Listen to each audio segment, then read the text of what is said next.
What is up, everybody? It is Og here, back with another video. In today's video, we're going to be jumping into SM Cath, Armory, and potentially even Library post the AoE cap. Now, I initially made my post AoE cap video about a month ago for SM, but a lot of people are struggling with the pool still, and so I wanted to make this video to basically show how I ended up doing it with the world first attempt. Obviously, I didn't get world first, but what I ended up doing with the run to make it much easier to do the actual pool. Now, I have no issues whatever doing SM Cath and Arm in 12 minutes. And if I really want to go hard, we can even do SM Cath Arm Library all in about 12 and a half minutes. So I will show you guys that at the end of the video. Before we get started with this though, I want to show you guys, we're going to show you guys a T2 run, a run without tier 2, because obviously it's going to be a little bit different. And then we're going to show you the speed run with trying to do it as fast as humanly possible. I'm going to be focusing mainly on the kill phases. I will also show footage from the first run itself just to show you guys the pathing, but the pathing doesn't really change per each of the runs. It's really just the kill phases that changes a little bit. As far as the gear, I'd recommend having 5-piece T2. If you can, it's going to make it so much easier, guys. Outside of that, though, have a couple frost resist rings. If you can have Gyro Freeze Ice Reflector, this is huge for the turnaround part, so you don't get slowed, and it just helps a ton. So if you are an engineer, it's going to help. Insignia of the Horde or Insignia of the Alliance, I would highly recommend having, just so you can get out of any additional movement impairing effects. We don't use block. You can use block if you want to as part of the block Cath strategy. From there, I'm running with Blade of Eternal Darkness, just because it's the weapon I'm using. You don't need Blade of Eternal Darkness. It doesn't make that big of a difference with these pools. Outside of that, though, just try to have as much mana per 5 as you guys can have. Try to have intellect. Try to have a lot of stamina, because this is one run you will actually take some damage on. Then we move over to the talent tree. So this is still talented classic, guys. The add-on's a little buggy as far as exporting talent trees, but you can still, formulate your talent trees in here. So you're first going to go down to the arcane tree and are going to get magic absorption, but then we're actually going to stop because we want to be able to go over to the frost and get the summon water elemental. The summon water elemental is actually going to make and play a big role in this new pool. And so I highly recommend going down through the frost tree, get all the major blizzard talents, and then we're actually going to get some shatter talents, but we're not going to fill out shatter. I personally like to keep ice shards because we can get crits without shatter, and so I'd prefer to have ice shards for that extra 100% damage. If you would rather have shatter, you guys can do shatter over ice shards or do some kind of mix of the two. But I would recommend kind of filling this out and definitely get Arctic Winds because that's going to be 5% additional damage and reduces the chance you're going to get hit by about 5% as well. It's very easy to get stragglers in SM pools, and so I would highly recommend trying to have that just to limit the chance you're going to get some kickback on your spells. Okay, so this first pool is going to be with 5-piece tier 2. So I have the exact same gear that I just showed you guys. You can see that I have no special consumes or anything like that. You don't really need them, but it's going to be with 5-piece T2. The second pool is going to be without 5-piece T2. So I want to focus on the pathing itself. Pathing is the most important part of SM. And if you guys can get down the pathing, you'll be able to handle the rest of the pool because it's going to allow the mobs to be stacked appropriately in the kill phase. It's going to allow the mobs to not frostbolt you as much as some other times. So pathing is incredibly important. It's very important which windows you jump through as well, because certain windows are going to act as barriers for line of sight, and certain windows will actually make it easier for them to hit you. So we immediately run over to the cathedral, and we're going to hug the right side. I'm not going to do the boss pull. If you guys want to do the boss pull, try to kill it with your elemental, you 100% can. I personally don't want to do it just because it adds a layer of difficulty, and I can get nearly every single mob by doing this strategy. So I run over to the right, fire blast the guys in the corner, counterspell the guy on the far right like that, come through here, and then I'm just trying to slow down these mobs as much as possible, get a jump turn, cone of cold there to slow down the mobs, and get out of the cathedral. If you guys get slowed here, or blocked here, or frostbolted, or slowed here, I recommend trinketing as immediately, just because there's so many mobs that are going to be potentially hitting you right there. They'll be in close proximity that you just want to get out of there as fast as possible. Here you want to jump down and blink across the straightaway. If you don't blink across that straightaway, there's a good chance you're going to get hit by a frostbolt. I still get hit by a frostbolt, but otherwise we could get hit by a lot more frostbolts. And you'll see, even in this run, I get hit by a lot. If you guys are getting hit by a lot of frostbolts, what you want to do is you just want to, use your trinkets, use your blocks. But if you need to, the most important thing is trying to keep something in case you get a slow. A slow you can't really get out of if you don't have trinket or block. A frostbolt you can get out of just with a nova and maybe you turn cone of cold or maybe a grenade if you're an engineer. So there's ways to get out of the frostbolt slow. The slow itself is much more difficult. But here, once we get near the end with the last kind of corridor, this is a reset spot. If you need to jump up here and bandage, you can. If you need to evo, you can. But I like to slow the mobs behind me a little bit, kind of stacks with the mobs ever so slightly. We pull this last mob, we're going to cut across and pop Gyro Freeze Ice Reflector. So this is the engineering trinket. It will reflect all the frost bolts, and since we're going to be cutting across the map there, we're going to get hit by a lot of them as we go across, so it really helps. Now here's how we're going to stack up the mobs. We're going to have mobs coming from the right, we're going to have mobs coming from the left. We want to get them as tight of a stack as possible on the end of this bridge, or end of this ledge. So what we're going to do is we're actually going to blizzard them all down to the left. So they're all converging down to the left, then we're going to jump up when half the mobs are forward and half the mobs are back. And so what I mean by that, and just to move back just ever so slightly, is you're going to see that some of the mobs are going to run forward, making it so that they still have to run a little bit back to get back to the back. Some of the mobs are in the back. So now we have this straight line with the center of the line being the end of the ledge. So if I jump up right here, the mobs in the back will cut like this, the mobs in the front will cut like this, and they kind of converge on each other. The issue that people are having right now is not, getting to the kill phase most of the time. It's trying to get the mobs as stacked as possible so you can have a clean kill phase. Doing this, you can see them converge on each other, and it actually gets them to stack up very, very well. Now, if you guys want to, you can start flame striking, and if you guys have the ZG set, you could definitely flame strike. If you want to use, Icy Veins even, you can. But the easy and safe strat is to basically save Icy Veins till the end.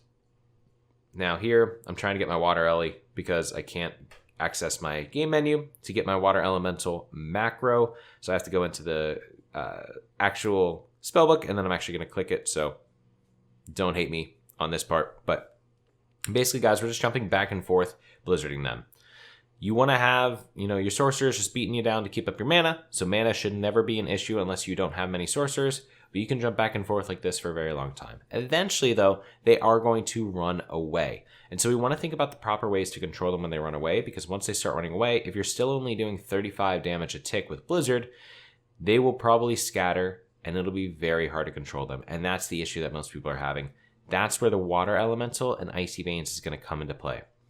So once we get them low enough to the point where one mob starts running away, we know that most of the mobs are probably going to be around there too, since we're just hitting all the mobs at the same exact time. We're going to pop Water Elemental. We're going to Nova them with a Water Elemental, which doesn't have an AoE cap. So I saw that mob right there, that wizard, run away. So I'm going to pop my Water Ellie. I'm going to manually click freeze.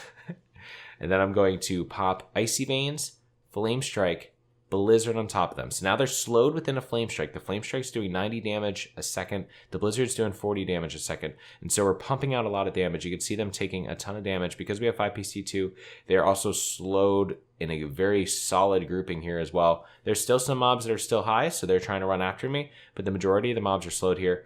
Water Elemental Nova's back up, so we can Nova these mobs behind us if we wanted to. But we're just able to finish off the mobs behind us with Arcane Explosions.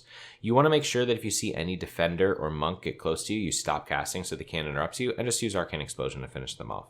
But that pretty much makes it a very trivial kind of kill phase. So you use the Pet Nova, you Icy Veins, Flame Strike, and then Blizzard on top of that. And that's going to allow you to do about 1,000 damage over the course of the next 10 seconds. And most of the mobs should die before they get, too scattered all over the place. Obviously, T2 makes it a little bit easier than not having T2, though. Real quick, I want to show you guys a good macro to have. Summon Water Elemental right here. So basically what this does is that it summons the Water Elemental if you haven't summoned him yet. And if you have, it just spam cast freeze. So that you can just, have the same exact keybind to do both the Nova and summon the Water Elemental at the same exact time. Once you get over into Armory, kill the first two mobs. They'll probably aggro onto your group if you have a low level in your group. And then we're going to be running to the kill phase. If you guys didn't know the reset spot in Armory, I'm going to show it here. So we accidentally aggro some of the mobs, and then we have to reset them before we start the pool. So I'll show that there. Armory is probably more difficult than Cath now, I would say.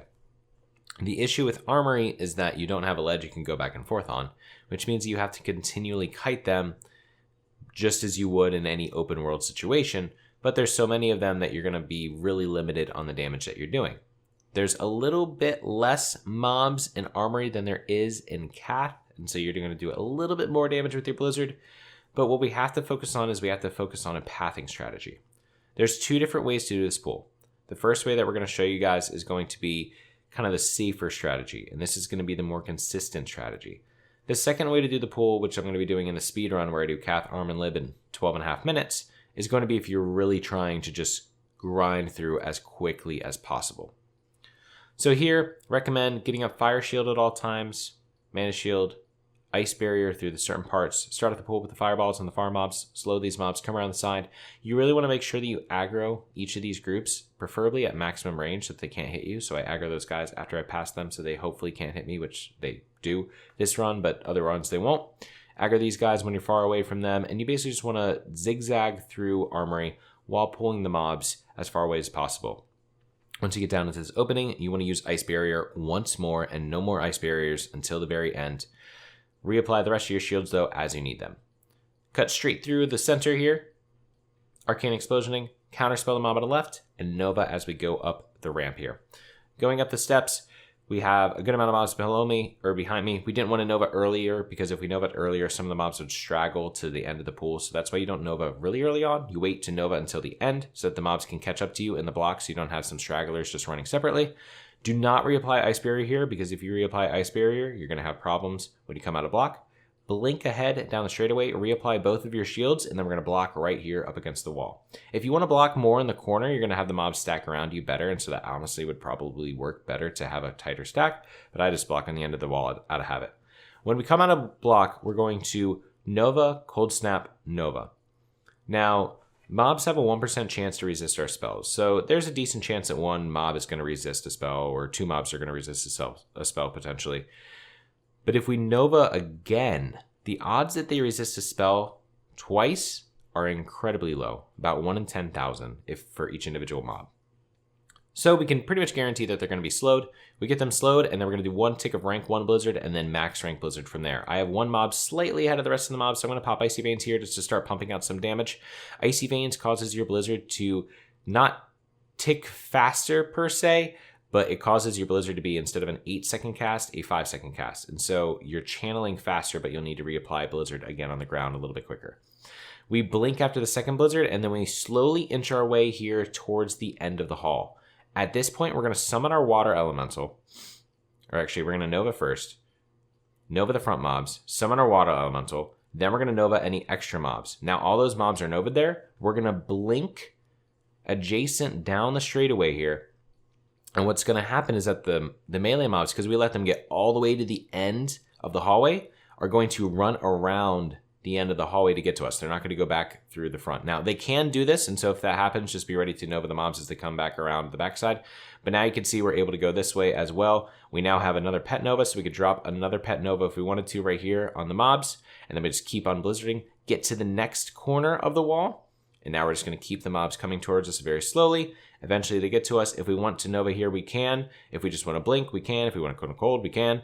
And now we blink down the straightaway again, hugging the outer perimeter. You're going to see a couple mobs probably come through the intersection this time, so just be ready to slow them or just tank their damage. If it's a defender, make sure that you cone a cold and then run forward.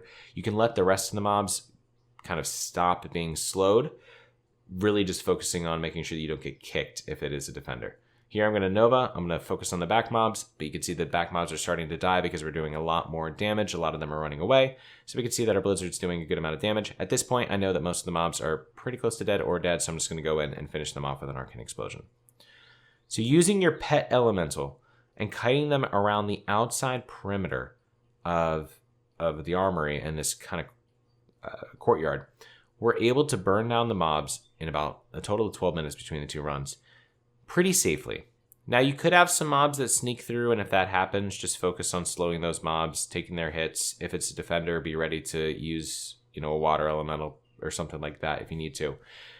But it's pretty easy with 5-piece T2 to take out these mobs. Let's show the same kill phases without 5-piece T2. So just to show you guys, without T2, we reset our kill trackers or timers. You can see I took off my gloves, so we're not wearing any gloves, so we don't have any 5-piece T2. Skipping ahead to the kill phase, we're going to do the same kind of thing. Now the difference here is obviously that our Blizzard does not have as wide of a radius that it can hit the mobs from, which means that we're really going to have to be smart about how we get the mobs stacked. And you're going to see some pretty crappy RNG actually happen here, and some not great play by me as well, which makes it much more difficult. But you can see the important part, which is the ability to stack. The most important thing is focusing on the stack. And so what I actually do here is I step forward after that first blizzard, letting the back mobs kind of catch up a little bit and letting the front mobs catch. As soon as we see that big line, again, just like we would do with 5-piece T2, we jump back up. You can see the mobs stack up. Now here, I'm too far back on the platform. And when I step down, I don't step far enough to the left so the mobs don't run back. Always make sure you step far enough to the left so that the mobs actually will run back. But you can see here that the mobs don't run back. They start hitting me and they start running behind me. I could have recorded this, re-recorded this just to show you like the clean run, but I want to show you guys how to recover from this kind of situation too. Here, I step forward and I overcompensate stepping forward to make sure I'm far enough forward for the other mobs. That's what let those 3 run around to the right, but I still have 2 behind me. So I'm going to need to overcompensate, step forward. That's going to cause the mobs to have the closest route to go back through this backside. And then we're going to move back around to the other side. Have this mob now come behind. So again, we're going to have to overcompensate, run forward, and just trying to get them stacked as much as possible. I'm still leveraging rank 1. We do have this monk in the back that's kind of behind the rest of the mobs, and he will be there the entire fight. But you can now see that we're able to get the mobs at least stacked back up into a semi-organized position. At this point, I realized that we don't really have many sorcerers. So we have 5 sorcerers, but by the time we get to the end of the kill phase, most of them have run out of mana because of the start of the kill phase was so sloppy. So you are almost in a time crunch where you don't want the sorcerers to run out of mana before you get to the end of the kill phase, because if you don't have enough frostbolts coming at you, if you're not resisting enough frostbolts, you're not going to be able to keep up enough mana. So I'm constantly jumping back and forth, but my mana is trending kind of low. And what's going to happen is that these sorcerers are going to run into the kill phase. They're going to start getting slowed, and they're not going to be casting frostbolts on me anymore. I'm going to be getting back less mana, and it's really going to make the kill phase sloppy. But the important part to see here is that, you know, RNG aside and messing up that kind of part where I didn't step too far to the right, the mobs are staying stacked. There's one mob that's kind of outside on his own, but outside of that, it's no different than the 5-piece T2. The mobs are the exact same kind of stack. They're getting low. We're almost ready to pop the water alley. We're going to be able to pop the water alley, and these mobs will stay stacked the entire time. But now, obviously, we don't have any sorcerers casting on us, and so here's where things kind of go awry. I have to switch over to rank 1 Blizzard at the same time as mobs start running away, so I decide, crap, I got to go back into max rank Blizzard. We got to summon our pet. We got to Nova the pet and go for the kill right here. But now we're at 45% mana, and the mobs are starting to separate a little bit as well, and so it gets a little bit chaotic. Here's how you can kind of recover the fight if this happens. I do get some heals. Unfortunately, our mage comes in to try to save the day and dies himself. But what I recommend doing if this happens is don't worry about the mobs that are running away. Focus on the mobs that you still have to control. Once the mobs that are running away get close enough, then you can Arcane Explosion them to take them off. But make sure you're focusing on these mobs that are running away to try to make sure that you can keep them controlled. If they get too out of control, you're just going to have mobs everywhere. So you need to focus on them. Here, we need to focus on killing the mobs behind us because they're all coming back towards us, but then that causes these mobs to not be slowed anymore. So I'm going to jump back and forth a couple times, trying to get a slow, run forward for the Nova, Kona Cold them, and I'm going to switch to a kiting strat, pop a healing pot. I'm really low on mana, pop my Ice Barrier back up. At this point, I throw an Iron Grenade, which obviously not everyone's going to have, but Iron Grenades are going to help. And I get a Lay on Hands from one of the pallies, which ends up giving me a ton of health. I wouldn't have needed the Lay on Hands, fortunately, but obviously it's going to help. And so here, I know I'm safe, so I can finish off the mobs. But that's very sloppy. That unfortunately was, a series of unfortunate events that led to that being that sloppy. But the important part is that you could see that the mobs still were as stacked as 5-piece T2. So if you let the line form and then you cause them to kind of stack together on the end by jumping back up, you're going to be able to keep them stacked whether you have 5-piece T2 or whether you have, greens. That won't be the hard part. The hard part will be the kill phase, making sure you have enough mana going into the kill phase so that you can just blow through the mobs and pump out as much damage as possible. Moving over into Armory kill phase, we also get horrible RNG here, but again, get to show you guys how to kind of recover from that. Remember how I said that there's about a 1 in 10,000 chance the mob resists your Novas? Well, here we get 2. Or they just break out a Nova early. So here's 2 mobs running towards me. So I'm going to sheep 1, and I'm going to focus on slowing the back mobs just like normal. 1 rank 1 tick into max rank Blizzard, and I'm just going to let this mob hit me. What I know is that he's probably not going to break through my shield anytime soon, and if I step forward, he's going to be slowed. So I step forward here. I'm waiting for my Nova cooldown to be back up. I'm going to drop a Nova, and then I'm going to blink just like normal. So Blizzard, step forward, Blizzard, After that Blizzard, blink forward, and now we're going to get right back into that Blizzard rotation. Because we don't have 5-piece T2, some of the back mobs are not as close, and so we can see that the stack is kind of messing up. I see that there's a defender up at the front, so I have to stop casting. I'm going to wait for the mobs to get as close as possible, and then Nova. By the time that happens, there is one mob that sneaks through, but overall, the mobs are kind of staying controlled. There are some mobs that are close to the back, though, so they could potentially run around the backside to try to get to us quicker. We do have this soldier up here again in the front, so we just have to, kind of tank his hits. I'm keeping an eye on Ice Barrier. See these defenders run forward, so I go ahead and drop the Nova to try to keep these guys as slow as possible. We know that we have Pet Nova back up, so I'm going to drop the Pet Nova on top of these mobs. Or I should have, but I didn't.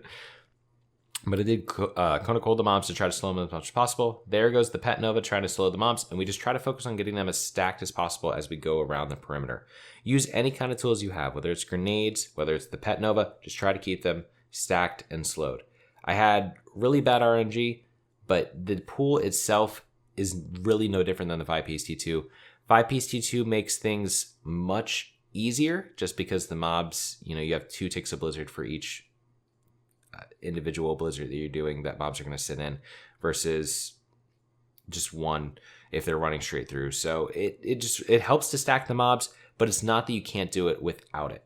Here, obviously, we get to the end and we start seeing that we're doing a lot of damage to some of these mobs. So we're going to focus on just kind of trying to blow through these mobs as much as possible. At this point, the mobs are pretty separated, but we ran around most of the perimeter of the cathedral, and so of the courtyard, so we know that we can burn them down.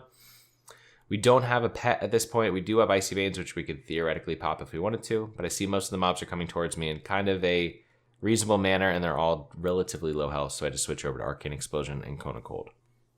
Now, Arcane Explosion, Flame Strike, Cone of Cold, Blizzard, they're all AoE capped. However, Arcane Explosion doesn't get hit as hard by the AoE cap, so Arcane Explosion can still pump out some decent damage when there's not too many mobs left, as you can see right there. So that's a good way to just kind of finish off the mobs if you need to.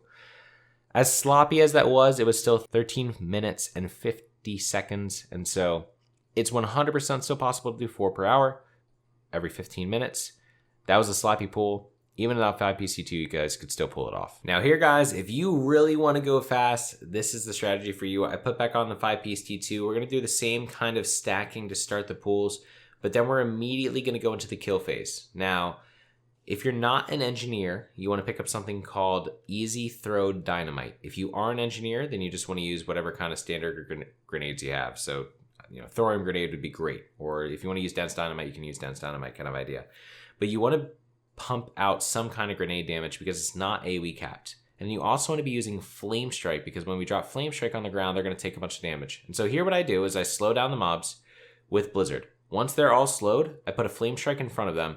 The Flame Strike will drop on the ground, hitting them with a good amount of damage, and then I put a Blizzard right on top of it. Because they have to pass so far around this pathway, we're able to still get them slowed so that they are slowed within the Flame Strike, taking a lot of damage from the Flame Strike. This does lead to a situation where some of the mobs could kind of run through at full speed, and so it's going to cause you to not be able to keep control of the mobs as easily, but you will be able to pump out a lot of damage. You can see that already in jumping back and forth probably like 4 times. We already have the mobs to the point where they're about to start running away.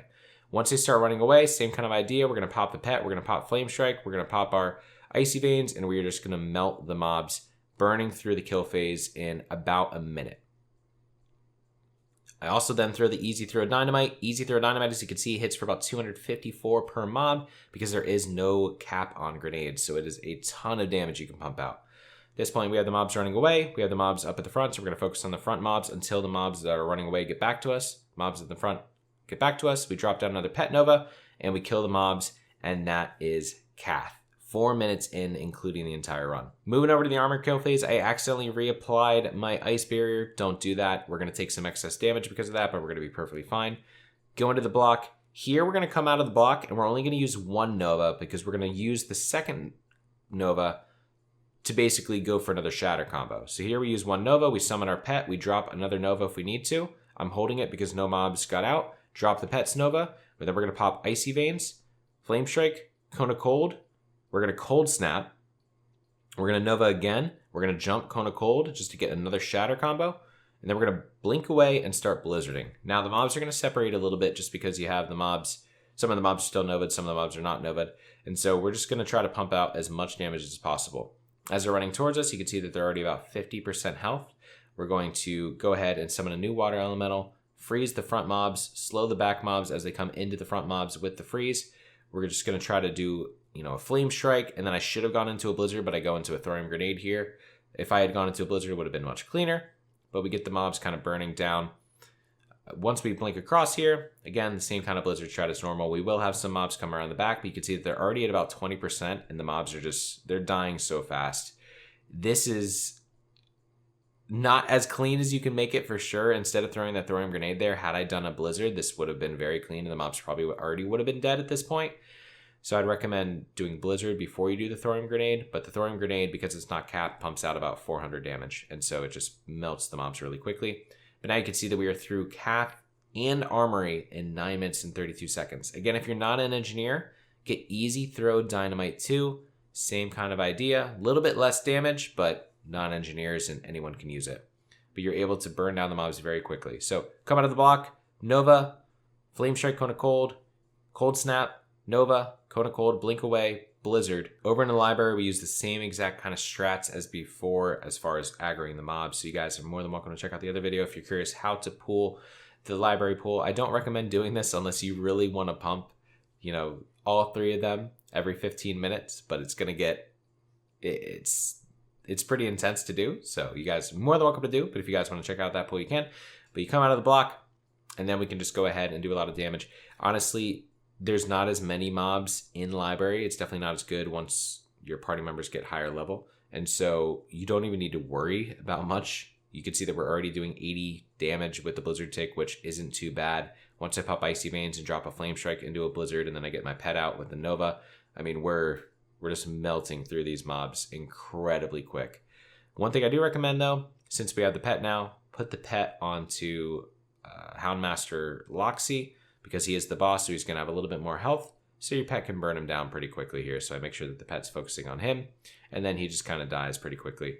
Overall, though, guys, it takes about 12.5 minutes now to do SM Cath, Armory, and Library. You would need to use some kind of engineering grenade or easy throw dynamite, and you would focus more on leveraging flame strikes. I would recommend practicing this if you guys would like to. It's definitely possible, but the flame strike strategy is going to cause the mobs to separate a little bit more, and so if you want to play with a safe strategy, focus on the previous strategies that we showed. Hopefully, though, this helps you guys kind of figure out how to do the SM, Armory, and Cath pools. You guys can start getting them down a little bit cleaner.